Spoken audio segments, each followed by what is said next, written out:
There was once someone who did such amazing things and said such wonderful things that people just had to ask who he really was. One time when they asked, he said, "I am the light."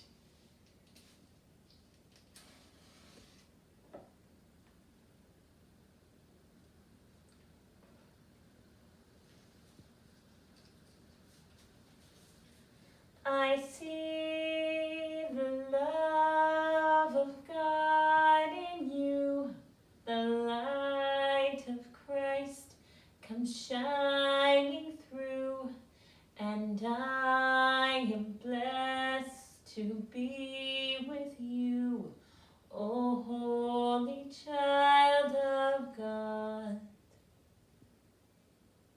The one that said, "I am the light," changed to be in all places at all times. See this light? How it's just in one place? Let's change the light.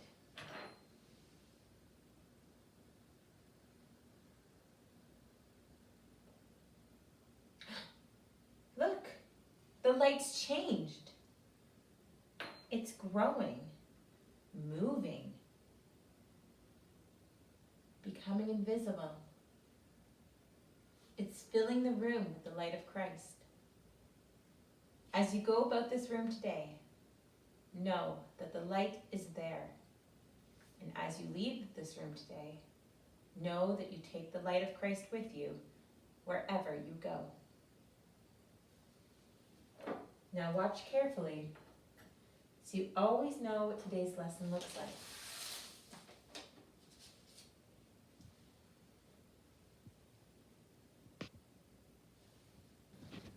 Once, in the great city of Ur, there was a girl named Sarai.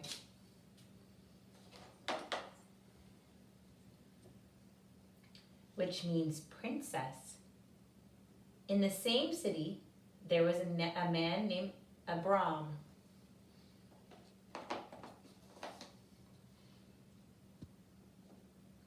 They met and fell in love.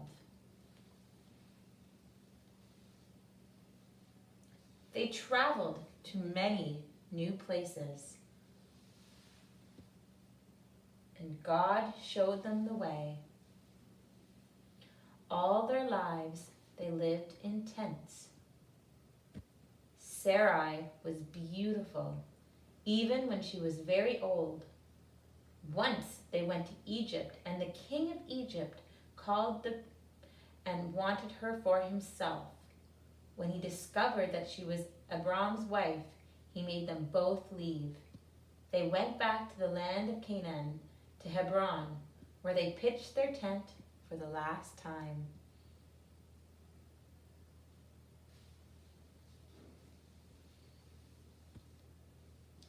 Abram and Sarai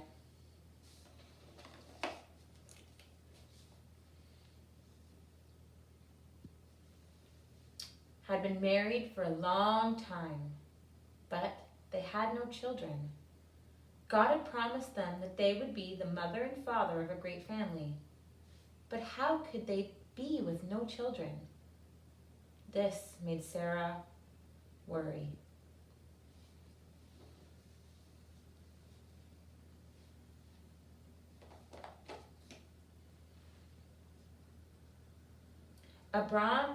Finally, she told Abram to take a second wife, which was the custom in those days. Abram took Hagar, Sarai's helper, for his second wife. When Hagar was about to have a baby, Sarai became angry because she wanted to be the mother. Hagar was afraid, so she ran into the wilderness.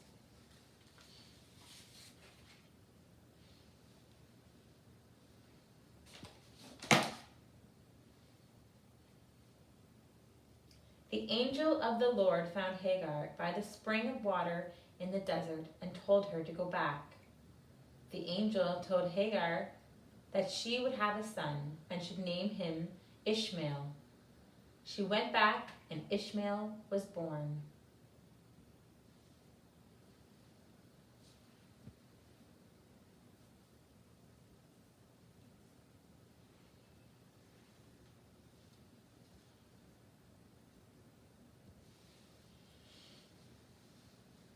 Many years went by, and God appeared to Abram. God said to him, "We will be together forever." God also blessed Sarai and promised to give her a son of her own. So Abram became Abraham, and Sarai became Sarah. 3 strangers came out of the desert. The strangers said, "In the spring of the year, God will bless Sarah and she will have a son." Abraham laughed. Sarah was standing by the door. She laughed too, because she was too old. The strangers heard that and said, "Sarah, did you laugh?" She said, No. She was afraid for some reason.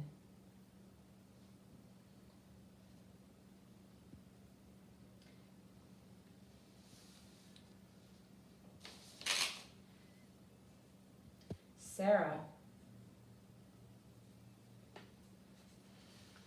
did have a son, and she named him Isaac, which means laughter. Sometime later, Sarah saw Ishmael, Hagar's son, playing with Isaac. She grew angry all over again and told Abraham to send them away.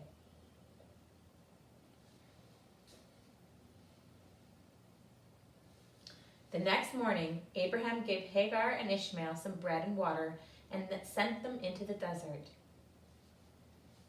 When they had nothing left to eat or drink, Hagar put Ishmael under a bush and walked far away so she wouldn't have to watch him die.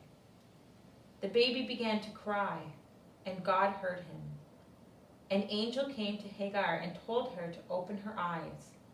When she did, she saw a well of water. Hagar and Ishmael drank the water and lived. Their family is still alive today.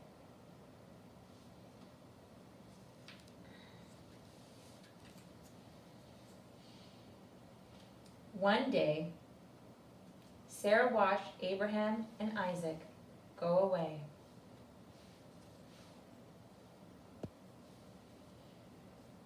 She watched them from inside the tent as they left.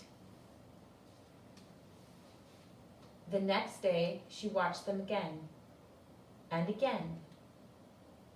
A week passed, and she wondered if she would ever see Isaac again. Finally, she saw them coming out to greet them. It was good to have them home.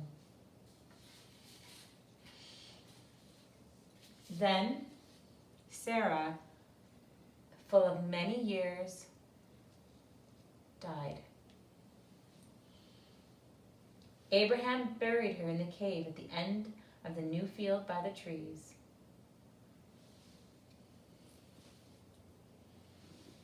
Isaac grew, and he married Rebekah, and they had twins, and the great family began to grow. I wonder, what part is most important? I wonder what part you like best. I wonder, is there anything you can leave out and still have everything we need?